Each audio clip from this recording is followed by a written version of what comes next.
Hello friends, welcome to Toppers Notes Daily Current Affair video, and today we'll be covering the following articles. Moving on to the very first article, the importance of immigrants. Immigrants की क्या importance है India के perspective में, इसके बारे में बात करेंगे. The regulatory process after the power crisis shock, कि पावर क्राइसिस जो चल रहा है इंडिया के अंदर, उसका रेगुलेटरी प्रोसेस के बाद क्या होगा. उसके बाद मतलब क्राइसिस के बाद जो रेगुलेटरी प्रोसेस चल रहा है उसके बारे में बात करेंगे. Aadhaar data can't be use in police investigations. तो रिसेंटली ये एक सर्वे हुआ था जिसके अंदर कहा जा रहा है कि जो आधार का डाटा है वो पुलिस इन्वेस्टिगेशंस के अंदर यूज़ नहीं होना चाहिए. उसके बारे में बात करेंगे. The lowest wheat procurement in 15 years, कि 15 साल के अंदर लोवेस्ट वीट प्रोक्योरमेंट हुआ है. इसके पीछे क्या रीजंस थे, क्या कारण थे, क्यों हुआ है, क्या होगा, उसके बारे में हम पूरी जानकारी देखेंगे. India government invokes emergency clause as power crisis looms large. तो इंडियन गवर्नमेंट ने इमरजेंसी का क्लॉज चालू मतलब करने के लिए सोचा है, क्योंकि पावर क्राइसिस जो है वो काफ़ी तेज़ी से ऐसा लग रहा है कि हाँ और ज़्यादा पावर क्राइसिस के अंदर कंट्री जा सकता है, राइट. इसके अलावा moving on to the sixth news, the 7th anniversaries of 3 social security Jan Suraksha schemes के अंदर जो 7th एनिवर्सरी है उसकी इस पर्टिकुलर स्कीम की, इसके बारे में बात करेंगे. A democratic and strategic dissonance in the Indo जर्मनटाइन टाइज. तो इंडिया जर्मन टाइज के अंदर जो कि डिसोनेंस हुआ है उसके बारे में हम बात करेंगे कि इनके टाइज को कैसे सुधारा जाए, क्या इसमें नया डेवलपमेंट हुआ है, आगे जाके क्या हो सकता है. Moving on to the next, what new finds the Harappan site could means, कि नए साइट जो राखी गढ़ी वाली साइट है उसके ऊपर जो नई चीज़ें मिली है उससे क्या आगे हम फ्यूचर में एक्सपेक्ट कर सकते हैं, या फिर वो हमारे लिए क्या रिजल्ट्स लेके आ सकती है, उसके बारे में हम बात करेंगे. Okay, moving on to the very first article.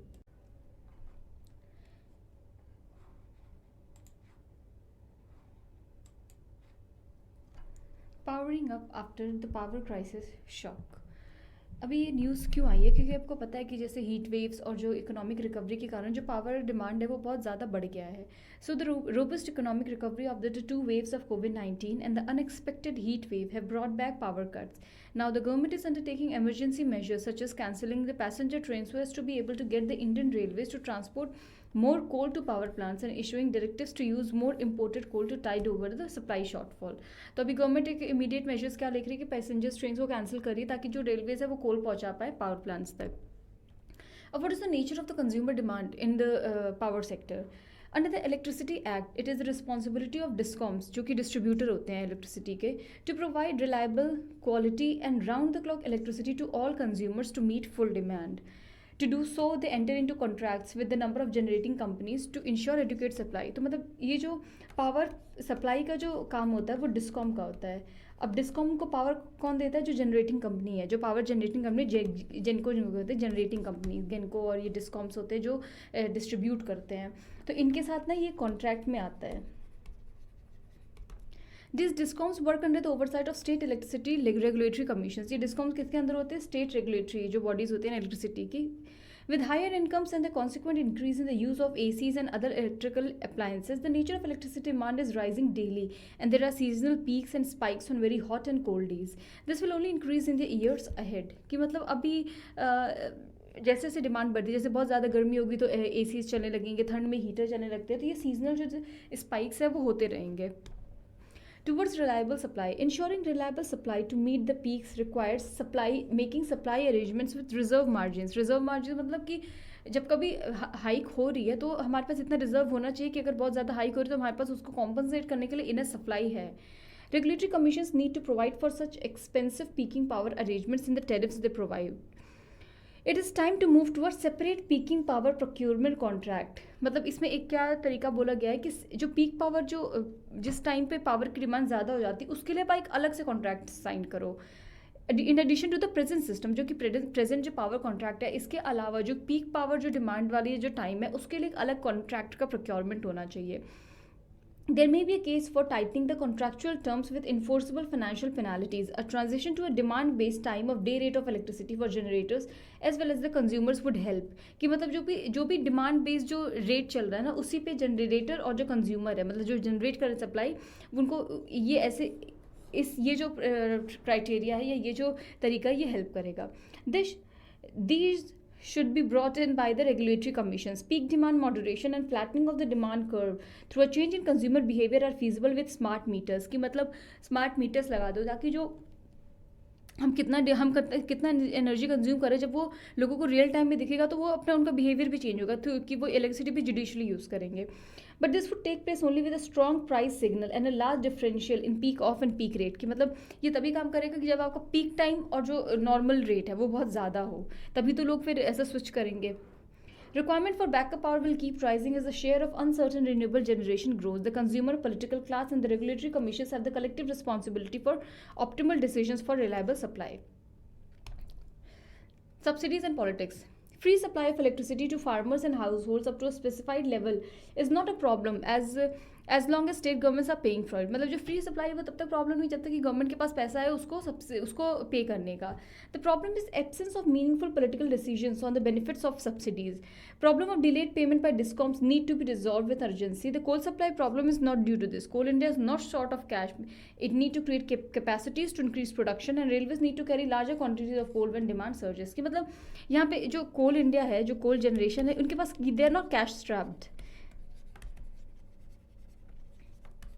They are not cash trap. मतलब यहाँ प्रॉब्लम इन्हें अपनी एफिशिएंसी बढ़ाने की है और रेलवे अपने मतलब लार्ज क्वांटिटीज़ में कोल करे अगर डिमांड बढ़ रहा है तो. इसका सॉल्यूशन क्या हो सकता है? Buying electricity from imported liquefied natural gas and thermal plants which can run on imported coal plants and have no power cuts would provide it. ये इमीडिएट इफेक्ट ये हो सकता है कि buying electricity consumers who can pay, उनको ना जो free of power cuts with मतलब इनको इन सब एम्बिट से मतलब निकालना चाहिए. जो पे कर सकते हैं उन्हें हमें मतलब और जनरेट करना है, उनको प्रोवाइड करना है ताकि वो पे कर सके, जिससे कैश ट्रैप भी नहीं होंगे. It can be convey to resident welfare association जो RWA और ये हो सकते हैं. इसके थ्रू ये इन्फॉर्मेशन दी जा सकती है. लेकिन पे through a peak demand surcharge on their bills. Scrutiny. Regulatory Commission should undertake subsequent scrutiny to see that the surcharge has been computed correctly. And storage. To improve reliability, DISCOMs with the approval of the Regulatory Commission need to go in for bids for storage. It may even turn out to be cheaper option in short run to meet the peaking power needs. Large scale grid storage. It is essential to achieve the goal for 20. मतलब यहाँ पे बात अब चौथा option क्या है? Storage. कि आप इलेक्ट्रिसिटी जनरेट करके जब डिमांड उतनी ज़्यादा नहीं तो आप स्टोर कर लो, तो ये इमीडिएटली भी जो अगर हमें कुछ शॉर्टेज हो रही है तो उसको मीट करने में हेल्प करेगा. तो ये 4 इसके पॉसिबल वो हो सकते हैं तरीके कि कैसे हम इसको टैकल कर सकते हैं. नेक्स्ट न्यूज़ पे चलते हैं. The importance of immigrants. इसका कॉन्टेक्स्ट क्या है? For India to increase remittances contribution to GDP, it doesn't need more workers but skilling and better management. अब इंडिया का इमिग्रेंट स्टेटस क्या है? कि इमिग्रेंट्स मतलब जो लोग यहाँ से इंडिया से बाहर काम करने जाते हैं. इंडियंस जो हैं जो बाहर काम करने जाते हैं, स्टूडेंट्स हैं, वो किसी भी पर्पज़ से बाहर जाते हैं. Indian origin executives becoming CEOs of top US companies highlight the contribution of Indian talent to the US economy. The role played by Indian semi-skilled migrant labor in the global economy is no less illustrious. According to Ministry of External Affairs, there are around 13.4 million NRIs worldwide. Of them, 64% live in Gulf Cooperation Council, highest being in UAE, followed by Saudi and Kuwait. Almost 90% of the Indian immigrants who live in GCC countries are low and semi-skilled workers as per the ILO. ये ILO की report है कि सबसे ज़्यादा जो है हमारे Indians कहा जाता है गल्फ कॉपरेशन GCC कंट्रीज़ में. यहाँ पे भी सबसे नंबर 1 पे क्या है? UAE, देन सऊदी है, एंड देन ये गल्फ कॉपरेशन काउंसिल की बात हो रही है. वरना यहाँ पे आप देख सकते हैं कि UAE के बाद US, सऊदी, कुवैत ये सब है. Other significant countries of destination for overseas Indians are US, UK, Australia and Canada. High remittances. Every year, about 25 million workers from India move to different parts of the world on employment visas. They help in nation building of the destination countries and contribute to India's socio-economic development.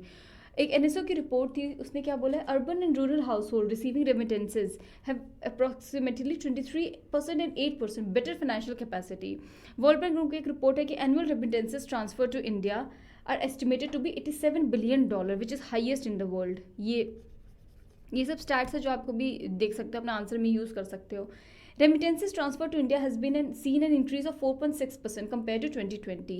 Remittances in India are higher than even FDI and its flow is much less fluctuating. कि मतलब FDI तो ऐसी चीज़ होती है कि अगर वो कोई कंपनी निकाल ले तो फिर जो फॉरेक्स रिजर्व्स है वो थोड़ा वो होने लगता है कि शेक करने लगता है, या मतलब फिर उसको रिकवर करने के लिए मॉनेटरी पॉलिसीज़ होनी चाहिए.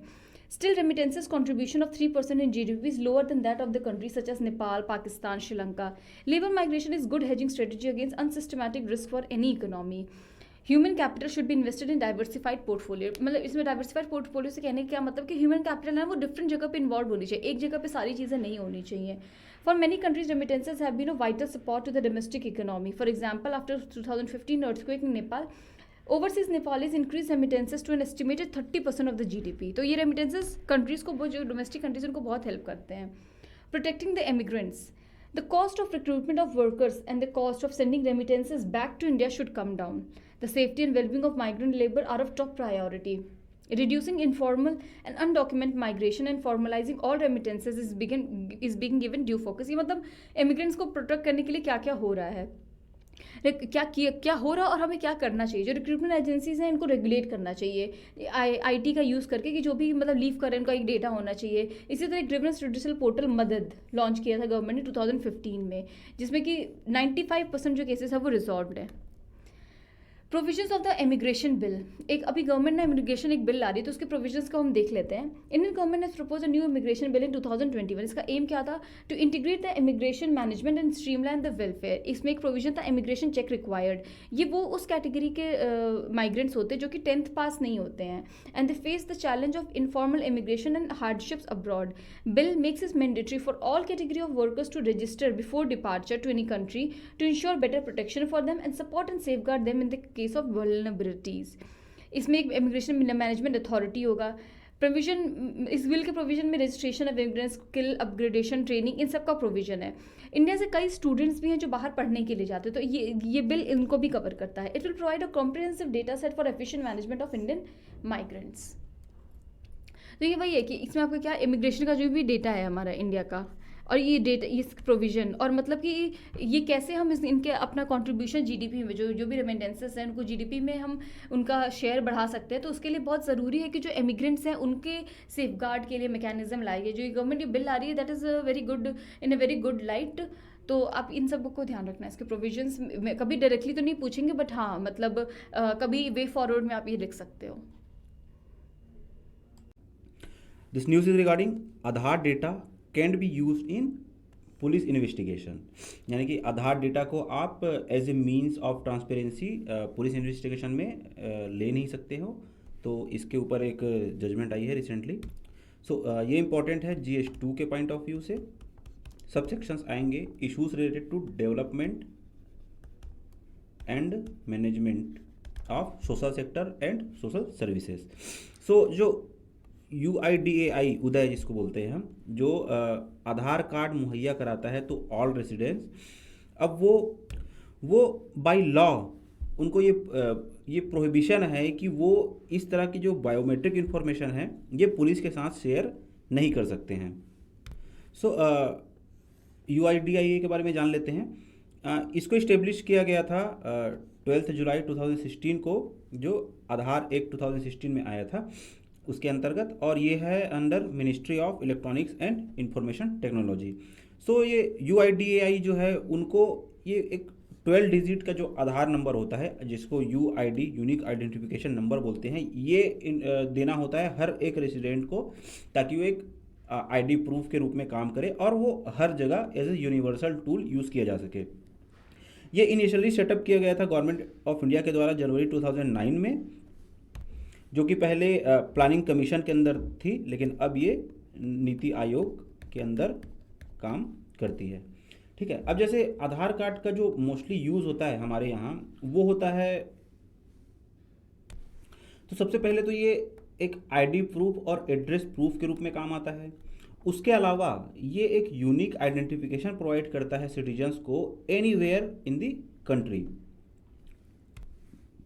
अब ये रेंडमली जनरेटेड होता है, इस वजह से ये इसमें कास्ट, क्रीड या रिलीजन जैसा ज्योग्राफिकल फीचर जैसे कुछ चीज़ें होती हैं वो काफ़ी हद तक नेग्लिजिबल नन है.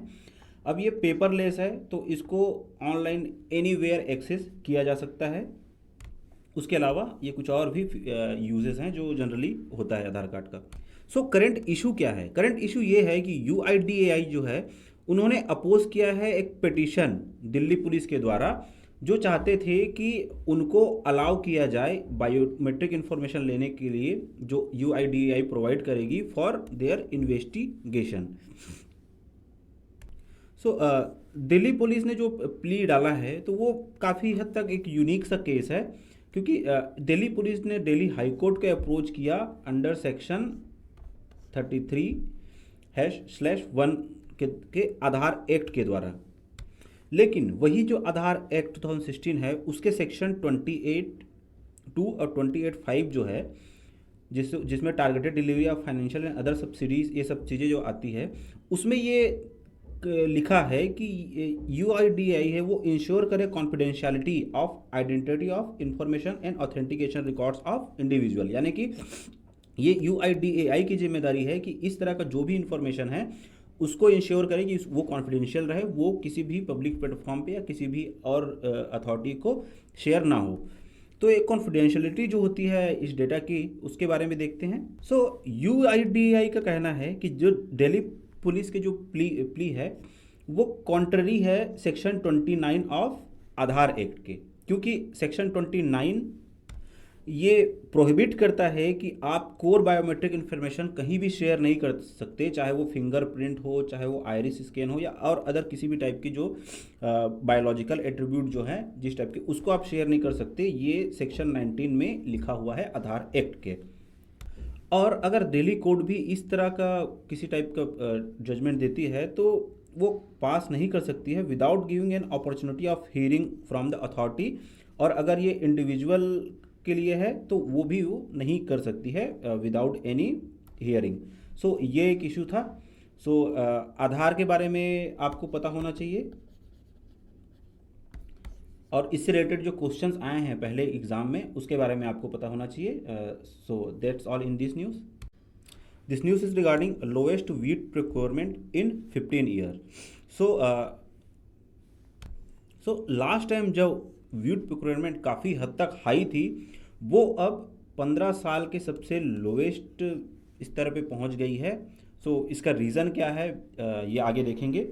सो जो करंट प्रोक्योरमेंट सिनारियो है उसके बारे में अगर देख लें तो इस बार 18.5 बिलियन टन के अराउंड प्रोक्योर करने वाली है गवर्नमेंट, जो कि लोएस्ट है 11 मेट्रिक टन, जो कि 78 के आसपास था। अब ये पहली बार ऐसा हुआ है कि जो प्रोक्योरमेंट है, यानी कि 18.5 मिलियन टन के जो प्रोक्योरमेंट है वो लेस देन पब्लिक स्टॉक है, क्योंकि पब्लिक स्टॉक जो एक्सपेक्ट कराया गया था वो लगभग 19 मिलियन टन के आसपास था। तो ये ऐसा पहला केस है। सो अगर व्हीट प्रोक्योरमेंट की बात करें थ्रू आउट द ईयर, तो आप यहाँ पे देख सकते हैं ये ईयर बाय ईयर एक तरह का एनालिसिस है।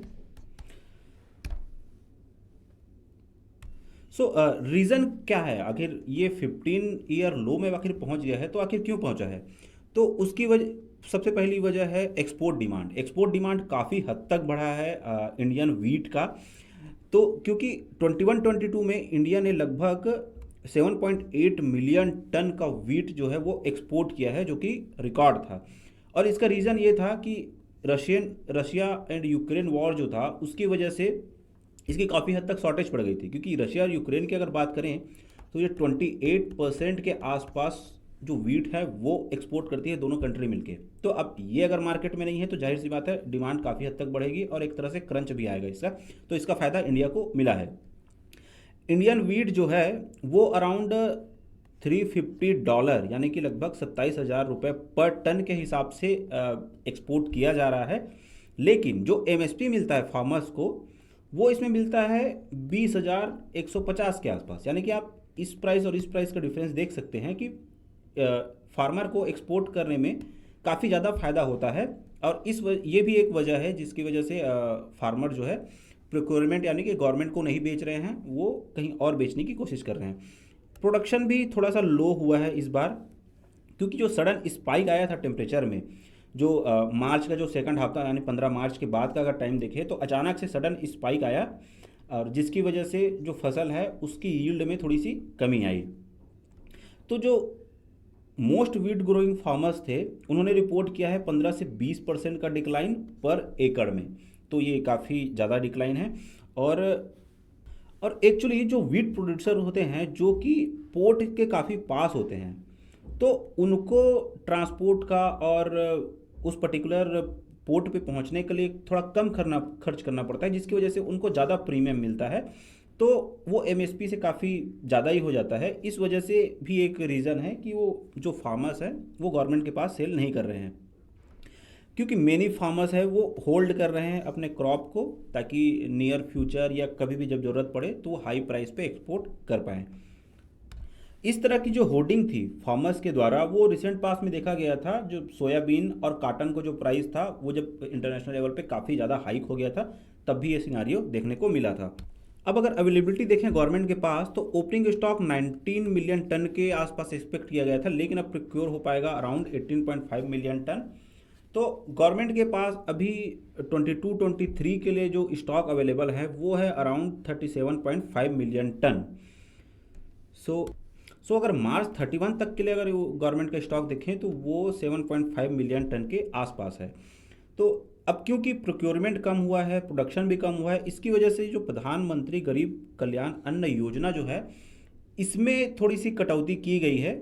इसमें जो इसके अंदर जो फ्री के जो ग्रेन है वो देने थे गरीबों को, वो 21-22 में देखें तो वो 19 मिलियन टन थी, जो कि बढ़ा था 10.3 मिलियन टन से, जो कि 2020 और 2021 में थी।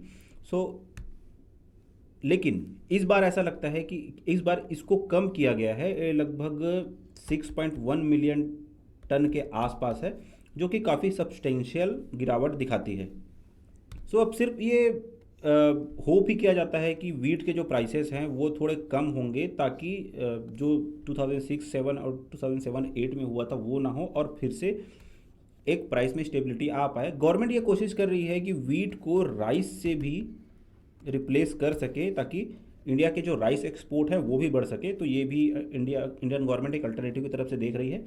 तो एग्जाम पॉइंट ऑफ व्यू से अगर आप देखें तो वीट प्रोक्योरमेंट जो करती है गवर्नमेंट, इसके बारे में आपको पता होना चाहिए। प्रधानमंत्री गरीब कल्याण अन्न योजना जो जिसमें थोड़ी सी अभी कमी आई है, वो देखना आपको पता होना चाहिए। और इसके अलावा एक्सपोर्ट डिमांड जो है वीट की, जो अभी रिसेंटली बहुत बड़ी है, इसके बारे में आपको फैक्चुअल नॉलेज थोड़ा बहुत होना चाहिए।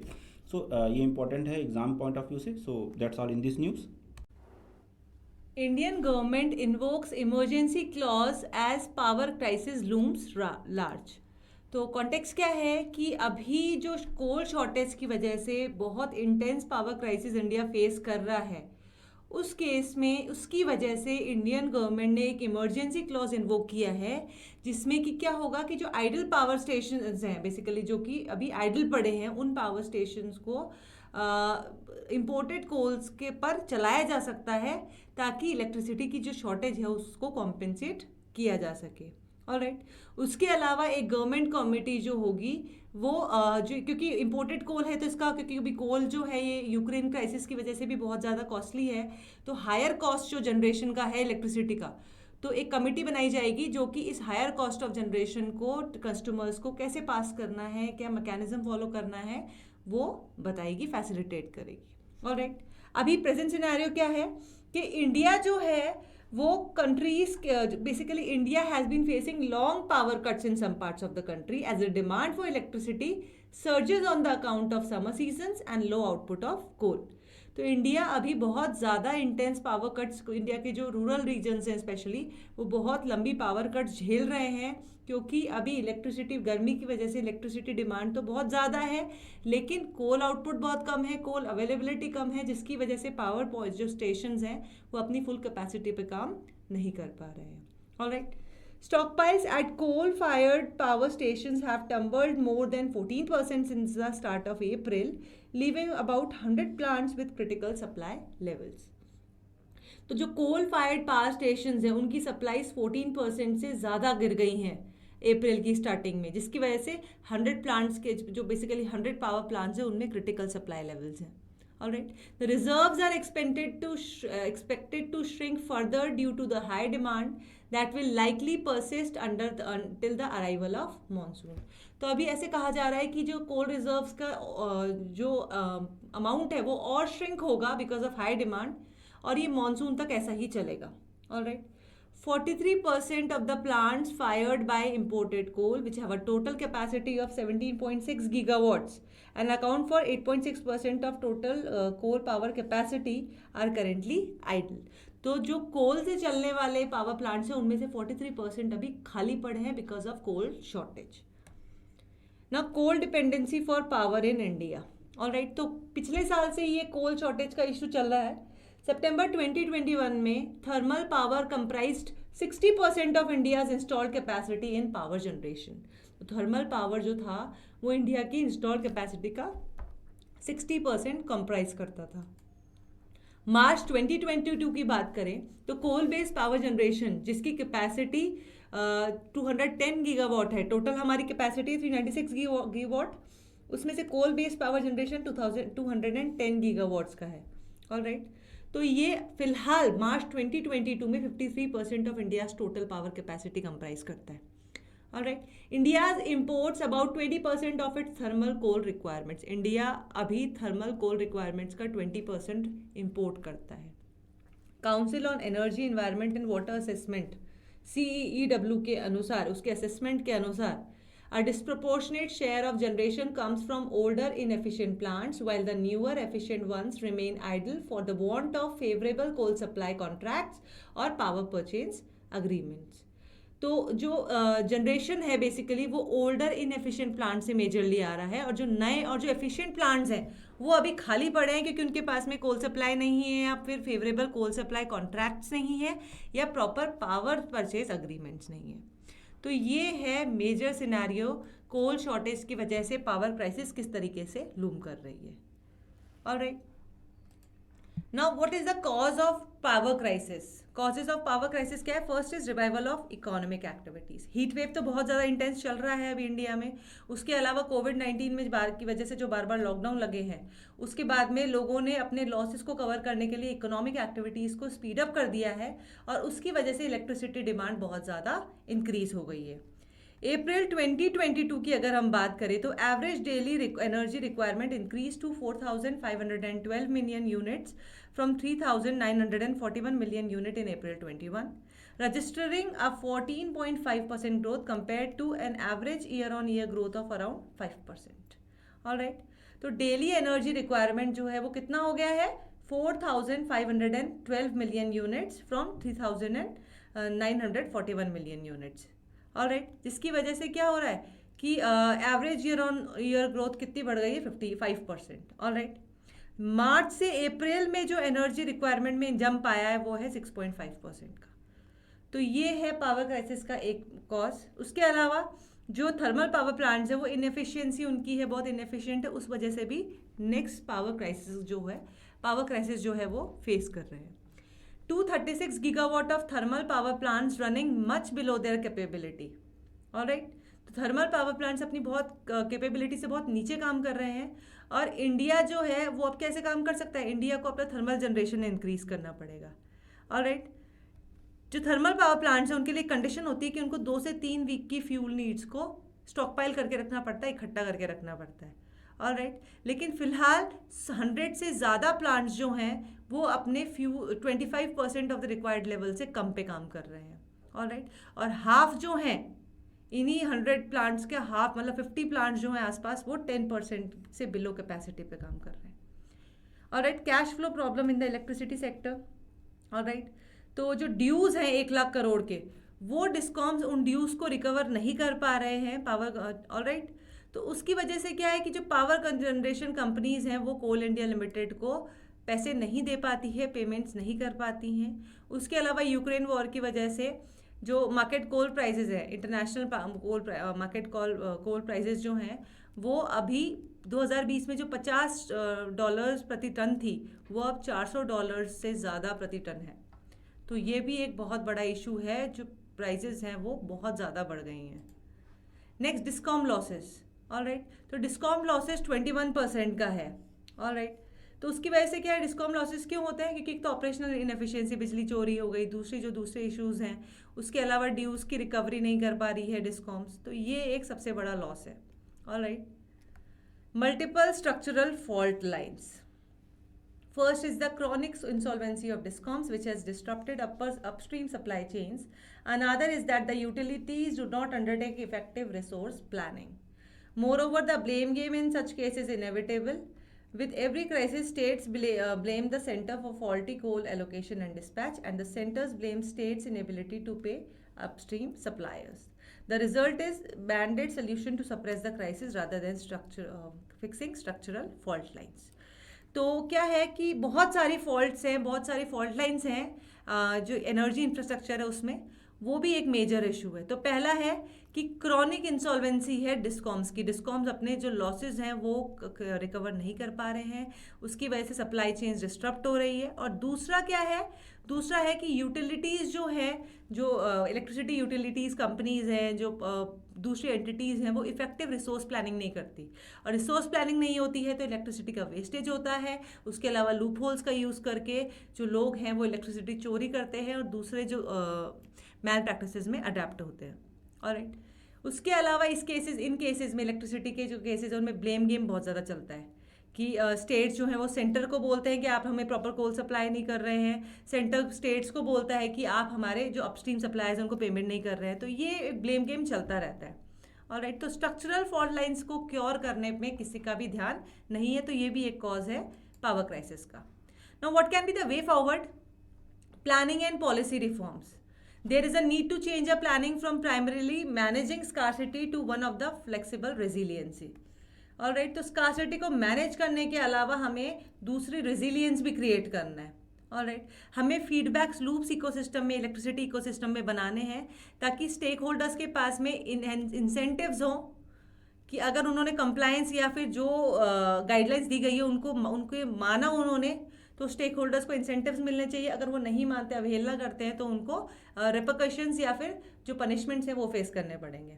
ऑलराइट, पॉलिसी जो है, पॉलिसी फोकस जो है वो लॉन्ग टर्म स्ट्रक्चरल सोल्यूशंस पे होना चाहिए ताकि जो फाइनेंशियल वायबिलिटी है, फाइनेंशियल इश्यूज है, उनका क्योर हो सके.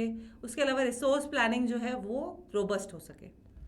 इनेबलिंग इकोसिस्टम, तो पावर प्लांट्स को वर्क करने के लिए, एफिशिएंटली वर्क करने के लिए इनेबलिंग इकोसिस्टम का भी रिक्वायरमेंट है. Alright, 90% of the power is being procured through long term contracts. So discoms have a little incentive to dynamically assess and manage demand. तो क्योंकि 90% जो पावर अभी दी जा रही है वो लॉन्ग टर्म कॉन्ट्रैक्ट्स के बेस पे चल रही है कि लोगों ने कॉन्ट्रैक्ट कर रखे हैं तो उनसे ही वो पावर लेंगे. तो अभी डिस्कॉम्स के पास में अपने आप को डाइवर्सिफाई करने का या डिमांड को मैनेज करने के नए तरीके ढूंढने के लिए कोई इंसेंटिव है नहीं. ऑलराइट, तो डिस्कॉम्स को इस तरीके से एनकरेज करना चाहिए ताकि वो स्मार्ट असेसमेंट कर सके, डिमांड को मैनेज कर सके.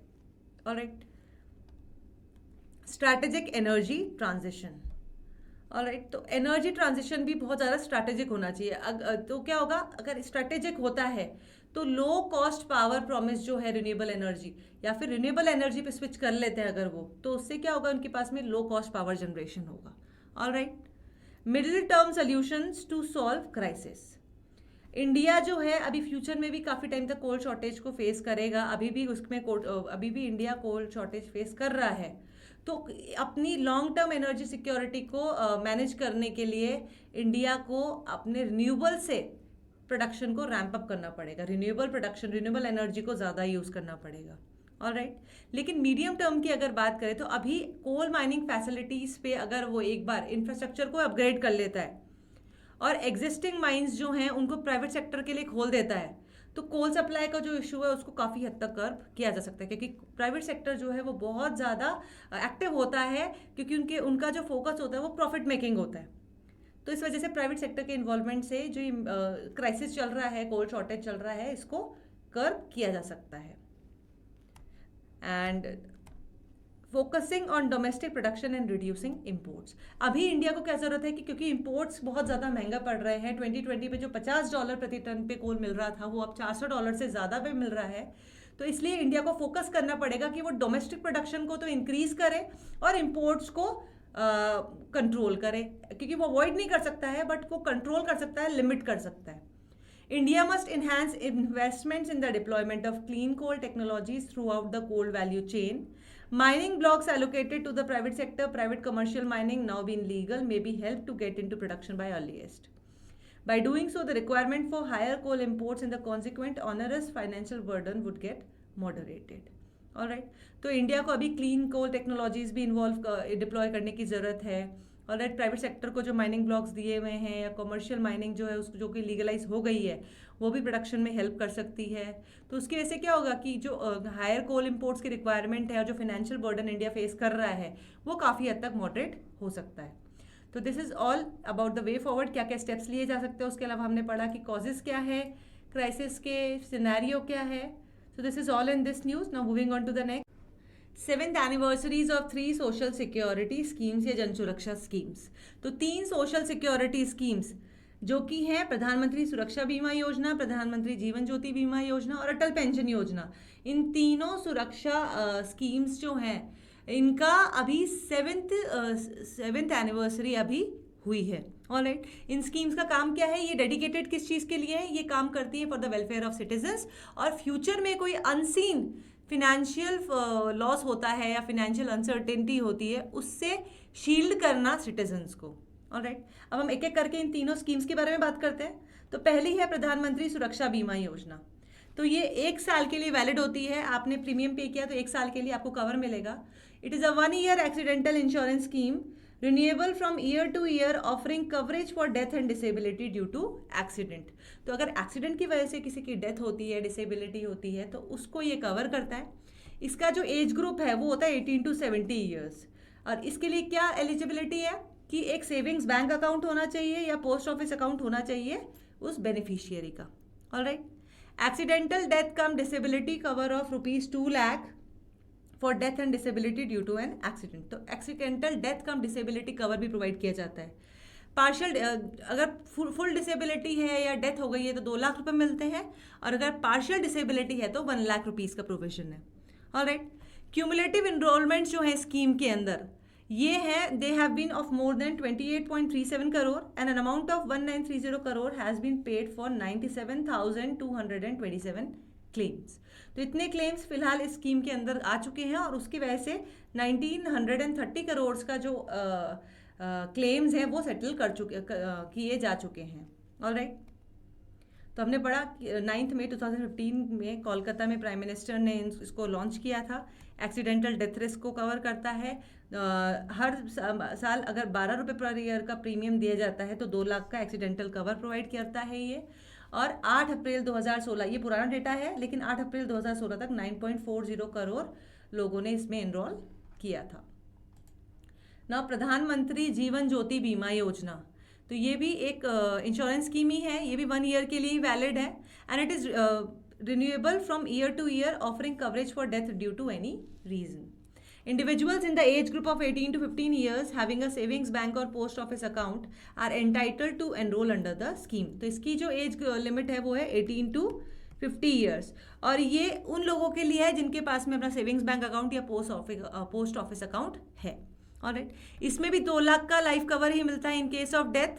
पर इसका जो प्रीमियम है वो है about 330 rupees per annum. Alright, इसमें जो इनरोलमेंट्स है वो अब तक 12.7 करोड़ से ज़्यादा के इनरोलमेंट्स हो चुके हैं और 5,76,121 क्लेम्स के लिए 11,522 करोड़ अभी तक पे किए जा चुके हैं. Alright, now next is Atal pension योजना. तो ये एक पेंशन स्कीम है, बाकी ऊपर की जो थी वो इंश्योरेंस स्कीम्स थी. तो ये सबके लिए after old age social security को इंश्योर करने के लिए इसको लाया गया था. Alright, poor, unprivileged, under privileged and worker section जो है ना ऑर्गेनाइज सेक्टर का, उस पर स्पेशल फोकस है इसका. ऑलराइट, तो इसमें क्या होगा कि पेंशन प्रोवाइड की जाएगी after 60 years. Alright, an initiative of the government to provide financial security and cover future exigencies for the people in unorganized sector. तो unorganized sector पे इसका स्पेशल फोकस है. इसका एडमिनिस्ट्रेशन कौन करता है, एडमिनिस्टर कर रही है PFRDA, pension fund regulatory and development authority. Alright, और किसके थ्रू कर रही है, नेशनल पेंशन सिस्टम के थ्रू. 18 to 40 ईयर्स के जितने भी अकाउंट होल्डर्स हैं उनके लिए एप्लीकेबल है और कॉन्ट्रीब्यूशंस डिफर करते हैं. आप जितना ज़्यादा अपना पेंशन अमाउंट चूज़ करेंगे उतना ही ज़्यादा आपको फ्यूचर में पेंशन मिलेगी. Subscribers would receive the guaranteed minimum monthly pension of rupees 1000 or rupees 2000 or rupees 3000, 4000, 5000 at the age of 60 years based on the contributions made by subscriber after joining the scheme.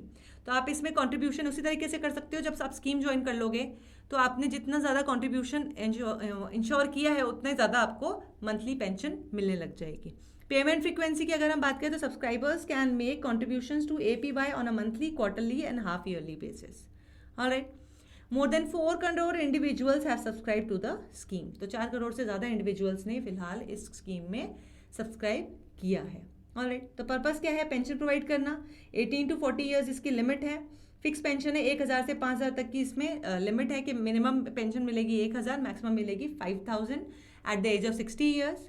Alright. हमारे contribution की बात करें तो it depends on the age and the amount of pension you want. Alright. Government जो है जितना आप अपना कंट्रीब्यूट करें 50% उसका कंट्रीब्यूट करेगी या फिर 1000 रुपीज़ कंट्रीब्यूट करेगी जो भी कम होगा. Alright. For 5 years. Bank account इसके लिए मैंडेटरी है. ऑटो डेबिट फैसिलिटी इसके लिए अवेलेबल है. अगर पेमेंट में डिले करते हैं तो 1 रुपये से 10 रुपये तक की आपकी मंथली कंट्रीब्यूशन में पेनल्टी लगेगी. इसको आप 24 महीने बाद में डिसकंटिन्यू कर सकते हैं. नॉमिनी इसमें बहुत ज़रूरी है. How to invest monthly to get 1000 तो ये इतना इंपॉर्टेंट नहीं है. And withdrawal procedure is 60 years के बाद में एग्जिट होता है. आप 100% अपना अमाउंट जो है वो निकाल सकते हैं. ऑलराइट. अगर पर्सन जिसने की अपनी ये पेंशन स्कीम अप्लाई करवाई है खुद पे उसकी डेथ के केस में स्पाउस को इसकी पेंशन मिलने लग जाएगी. अगर दोनों की डेथ हो गई है तो कॉर्पस जो है वो नॉमिनी को चला जाएगा. ऑलराइट. कुछ एक्सेप्शनल सर्कमस्टेंसेस में 60 ईयर्स से पहले भी एग्जिट पॉसिबल है. सो हमने तीनों स्कीम्स डिस्कस करी जिनकी अभी 7th एनिवर्सरी है. This is all in this news. A democratic and strategic dissonance in the Indo-German tie, फिर इंडिया जर्मन टाइज के अंदर जो डेमोक्रेटिक डिसोनेंस है उसके बारे में हम बात करेंगे. तो रिसेंटली प्राइम मिनिस्टर विजिट पे थे जर्मनी के अंदर. ऐसे टाइम पे जब यूक्रेन और रशिया का वॉर चल रहा है. रशिया और यूक्रेन के वॉर के बीच में जो यूनाइटेड स्टेट्स है, यूरोपियन नेशंस है, उन्होंने कई सैंक्शंस लगाए मॉस्को के ऊपर और यूक्रेन को मिलिट्री एड प्रोवाइड करी है. लेकिन इंडिया इन दोनों ही चीज़ों से दूर है. हालांकि उसने यूक्रेन को ह्यूमैनिटेरियन जो असिस्टेंस है वो ज़रूर दिया है, लेकिन वो इन मतलब as compare to other associations या कंट्रीज़ वो काफ़ी इस चीज़ से अलग रहा है. राइट. तो ऐसी जो प्रक्रिया इंडिया की साइड से थी उन्होंने कई लोगों का ध्यान खींचा है और इंडिया को भी क्रिटिसिज्म मिला है वेस्ट के साइड से. लेकिन इंडिया हमेशा की तरह अपना जो पोजीशन है नेम वाला, नॉन पार्टीशन वाला, उसके ऊपर डटा हुआ है, जो कि उसको उसके एलाइज या फ्रेंड्स है उससे वो सपोर्ट मिल रहा है कि उसका जो स्टैंड है वो ठीक है. राइट. अगर एक न्यूएस्ट स्टैंड की बात करते हैं, there is a grounding recognition in India strategic circle that new Delhi has to bring in more nuance in its approach with the Europe. कि ये सब कह रहे हैं कि यूरोप को लेते हुए इंडिया को जो अपनी अप्रोच है उसको बदलना चाहिए. राइट. इंडिया का अगर साइज या स्टेटस देखा जाए तो वो अगर वेस्ट से कम्प्लीटली आइसोलेटेड रहता है तो वो उसके लिए बेस्ट केस सिनारियो नहीं होगा. तो उसको वेस्ट के साथ उसको लेके चलता रहना चाहिए. And assertive China on the world stage and at the border with India, New Delhi needs to manage a delicate balancing act which asserting the right to pursue its national interest and strategic autonomy in the foreign policy. तो China जैसा कि आप जानते ही हैं कि world stage के ऊपर China का एक अलग ही रुतबा है और ऊपर से वो भी इंडिया की बाउंड्री पे ही बैठा है. तो उससे भी झेलना है और उसके जो वर्ल्ड स्टेज पे जो उसकी हम कह सकते हैं पहचान है या फिर जो उसकी इमेज है या फिर जो उसका रुतबा है उसको भी साथ में लेते हुए दोनों ही चीज़ों को मैनेज करते हुए चलना है कि खुद के फॉरेन रिलेशंस भी वो संभाल ले, चाइना को भी संभाल ले, किसी को दुख भी नहीं दे, किसी से गुस्सा भी नहीं हो. दुख इन द सेंस दुख तो नहीं, इंडिया वैसे भी किसी को दुख नहीं देता है, लेकिन हाँ दूसरों को किसी को ऐसा गलत मैसेज नहीं जाए जैसे वेस्ट के साइड इस बार गया. राइट. तो उन सबको इन सबको अगर मैनेज करना है तो इंडिया को अपनी जो स्ट्रैटेजी है उसको चेंज करना पड़ेगा. अगर यूरोप और रशिया की बात करें, right, India's abstention in UN votes and its continuation on its relationship with Russia has raised quite a few hackles in Germany.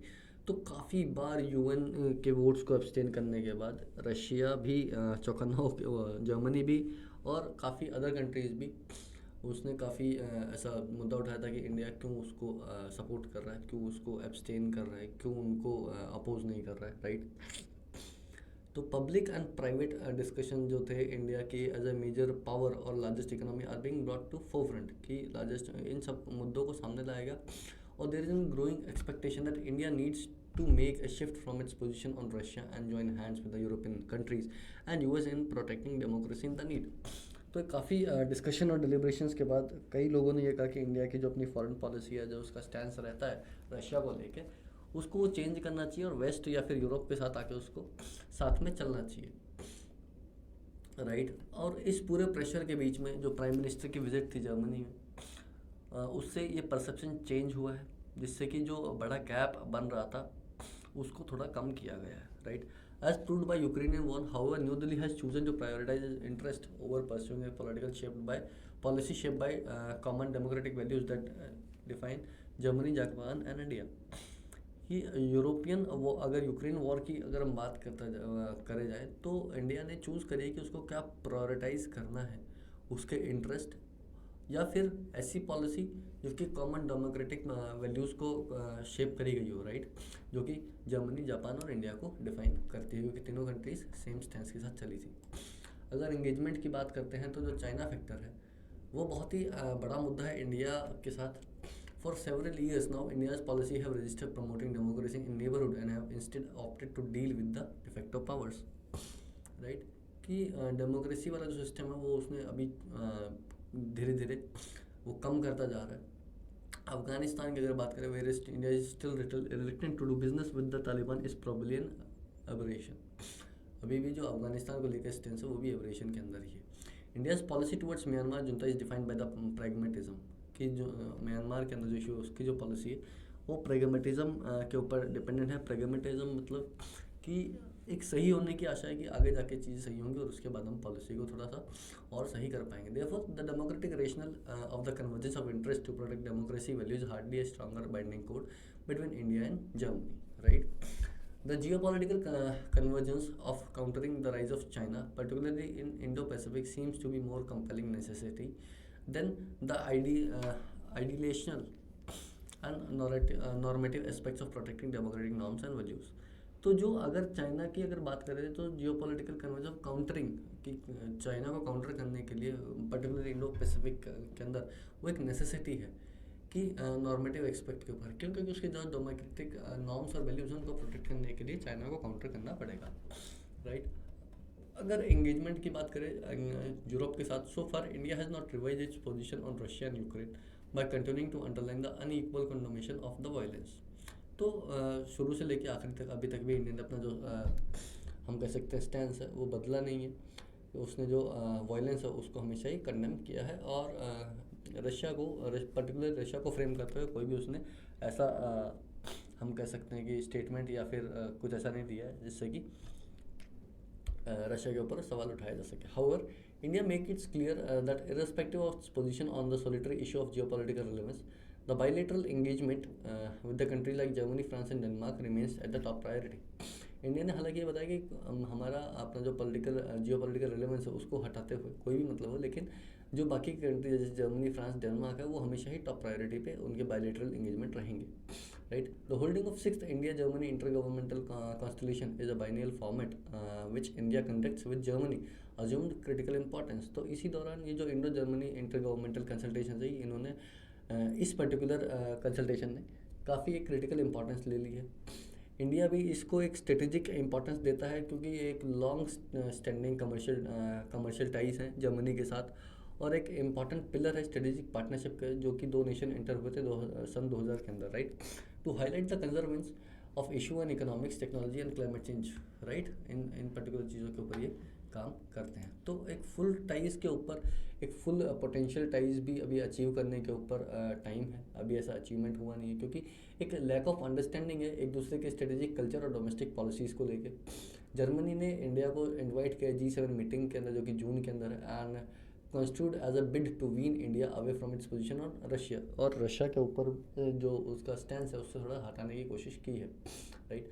However while the attempt may not be successful, ऐसा कोई attempt successful तो नहीं हुआ कि India ने अपना stand बदल दिया रशिया के ऊपर, लेकिन एक पॉइंटर जरूर है कि जो मल्टीपल पोलैरिटी इमर्ज हो रही है इंटरनेशनल सिस्टम के अंदर, जो कि एक स्पेस देती है मेजर पावर्स जैसे कि जर्मनी और इंडिया को कि एक ग्रेटर रोल प्ले करे, ताकि जो स्टेबिलिटी है आसपास के रीजन और वर्ल्ड के अंदर वो एक पीस लेके आ सके। और जैसे कि अफगानिस्तान या इंडो पैसिफिक की बात करते हैं उन एरियाज़ के अंदर, right. In time of shifting geopolitical alliances and realignments, India and Germany can emerge as important poles in shaping new world order। तो अगर शिफ्टिंग जियोपॉलिटिकल अलायंसेस की बात करते हैं या फिर रीअलाइनमेंट्स की बात करते हैं, इंडिया और जर्मनी है वो एक इंपॉर्टेंट पोल्स की तरह हम कह सकते हैं emerge हो सकते हैं कि एक नए वर्ल्ड ऑर्डर को शेप कर सकें। प्रीलिम्स स्पेसिफिक की बात करते हैं तो location based questions, Ukraine, Germany, Russia के ऊपर लोकेशंस का बेस्ड क्वेश्चन होता है, या फिर एक डायरेक्ट क्वेश्चन आ सकता है मेंस के अंदर इंडिया जर्मनी रिलेशंस के ऊपर। उसके अलावा G7 समिट एंड जो Indo German inter governmental consultation है, इसके बारे में डायरेक्ट क्वेश्चन आ सकता है, right. Okay, moving on to the next article. What finds at Harappan site could mean, कि हरप्पन साइट्स के ऊपर जो भी मिले हैं वो क्या हमारे लिए एक संदेश या फिर क्या उसको माना जा सकता है, right. The latest round of excavation at the 5000-year-old Harappan site of Rakhigarhi in हरियाणा's Hisar has revealed the structure of some houses lanes and a drainage system.